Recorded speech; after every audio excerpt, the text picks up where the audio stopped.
My wife's friend is offering to take care of me and my daughter while my wife is away. Now she's offering more, so I'm letting my wife see it for herself. My wife, Becky, is planning on traveling abroad to visit her sister and her family in the next few days. She'll be gone for the next 2.5 weeks. Over the past year, my wife has become very good friends with our neighbor, Emily, who lives a few houses down. Long story short, Emily makes me feel uncomfortable, and I think she's trying to make a move on me. At first, I thought she was joking, and I didn't think much of her behavior, but now it only makes me feel uncomfortable. For those wondering what Emily does, I can tell you that she makes a lot of unnecessary physical contact, like hugging me whenever she sees me, which didn't bother me the first few times but increasingly makes me feel uneasy. Not only that, but she has made very suggestive comments in the past. I would also add that the way she dresses and her body language when coming to our house seems a bit flirtatious. Earlier today, Becky told me she chatted with Emily and mentioned how she'd be going overseas for a few weeks. She said that Emily offered to come by and drop off some food for us, myself and our 11-year-old daughter, Alice, from time to time. Becky was reluctant to agree, but after Emily insisted, she finally agreed. I was surprised that she'd agree to this without consulting me first, so I told her that it made me uncomfortable. Becky said that Emily means well and it would be rude if we were to refuse now. I said okay,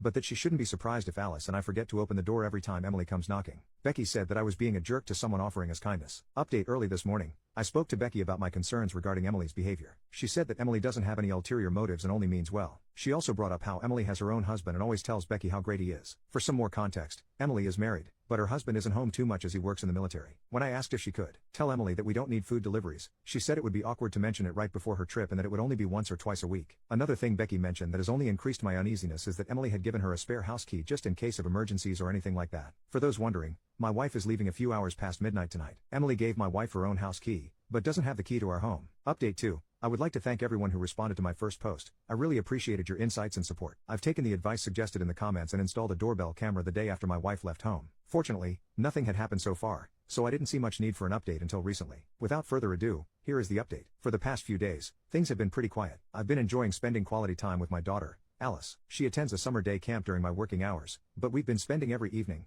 and the past weekend, together watching movies, going on walks, playing video games, etc. My wife, Becky, had planned on teaching Alice how to cook this summer, but since that is yet to occur, I've taken the opportunity. I think Alice is a natural. She picks up instructions quickly, and we've been having a lot of fun. The day before yesterday, our neighbor, Emily, came to drop off some food as she had told Becky she would. I did open the door as I decided to just accept once, to be polite, but I let her know that she didn't need to worry herself with any other deliveries as my daughter and I would be cooking. She was acting normally, until the very end where she said something along the lines of, "If there is anything else I can do for you, please let me know." She said it in a very flirtatious tone. I thanked her and told her that I appreciated the gesture but reiterated that we would be able to manage on our own. She then said, "Well, if you ever crave anything else, just let me know." Just think of it as a substitute for Becky. This made me feel a bit uncomfortable, mainly because of the tone she said it in. The next morning, yesterday, Alice and I were rushing to get to camp and work. Emily popped out from nowhere and started telling me how her driveway was being resurfaced, and she needed somewhere to put her car for the next few days. She asked if she could place it on our driveway, and I agreed, as Alice and I were in a rush, and because she dropped off food the previous night. As I was driving away, I was mentally kicking myself, as now she'd have a reason to hang around our house. Later that day, I was home doing some chores in our garage when Emily pulled up in her car, mentioning again how her driveway was being resurfaced. I could see that it was indeed the case. We had a bit of small talk, but at some point, she went into a tirade about her husband. She shared how she sometimes felt unappreciated by him sometimes and how they don't get to spend time together. I didn't say too much during this, only that I felt sorry she felt that way. I glanced at my phone and then pretended that Alice was texting me to come pick her up. It was close enough to her time anyway. I said goodbye and locked up my house. Yesterday evening was largely uneventful, and I'm looking forward to spending some more time with my kid. Update 3. I wanted to give a quick update on what's been happening since my last post. Becky will be back in a few days, Friday night, and I didn't want to disrupt her trip or make her worry, so I've spared her most of the Emily details until she arrives. From speaking with Becky, however, I have learned that her sister does not like Emily at all. Becky told me that she was pretty upset about the arrangement and that she thinks Becky is overly trusting. Aside from that, things have been largely quiet this week. Emily's driveway has been completed, so she has taken her car back. I haven't seen much of her since then. Update 4. Since Becky was coming home last night, Alice and I spent most of the day tidying up. In the late afternoon, I decided to mow our lawn as it was about time to do so. In the past, I have occasionally mowed Emily's lawn, shoveled her driveway, etc. I do this because her husband has done this for us before, so I've always thought that this was just paying them back. Becky has also asked me to do this a few times in the past. However, because of what's been going on, I figured it would not be a good idea and I purposely mowed our lawn when her car was away so that I could return to my house discreetly. After putting away our mower, I saw Emily's car pull into her driveway. Just as I was about to go inside,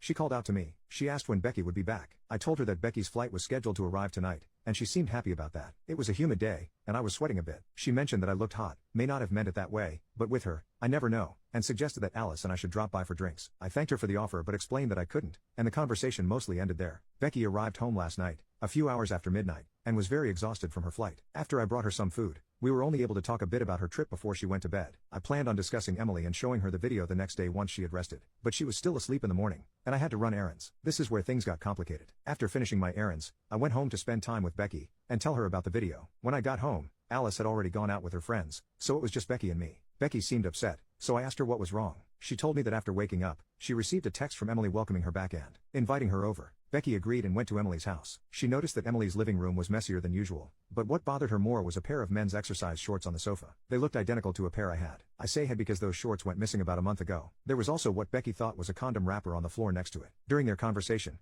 Emily talked a lot about how kind I've been to her and how much we talked while Becky was away. Emily even suggested that Becky should have extended her stay at her sister's so she could continue looking after Alice and me. At that point, Becky excused herself and went home. She mentioned that she felt overwhelmed and almost sick. She told me that she came home panicking about what Emily might have meant, so she spoke with her sister. Her sister called BS on Emily's claims, as everything seemed too conveniently placed, which calmed Becky down a bit. After sharing all this with me, she asked about my contact with Emily during her absence. I told her about the food, the car, and the conversation from the previous day. Then I showed her the video. Becky was stunned and said that Emily was blatantly trying to flirt with me. After watching it, she said she felt sick about all her interactions with her. The main issue still bothering us is the shorts. I had an identical pair that went missing. We're unsure if the shorts Becky saw are mine or if Emily bought the same pair for her little stunt. As I mentioned before, Emily has been to our house, so it's not impossible for her to have taken them. However, we lack proof of this. Considering how Emily gave my wife her own house key before she left, it all seems very well thought out. Also, we're increasingly starting to suspect that her husband may be okay with what she's been doing. Becky plans to return the key in the next few days.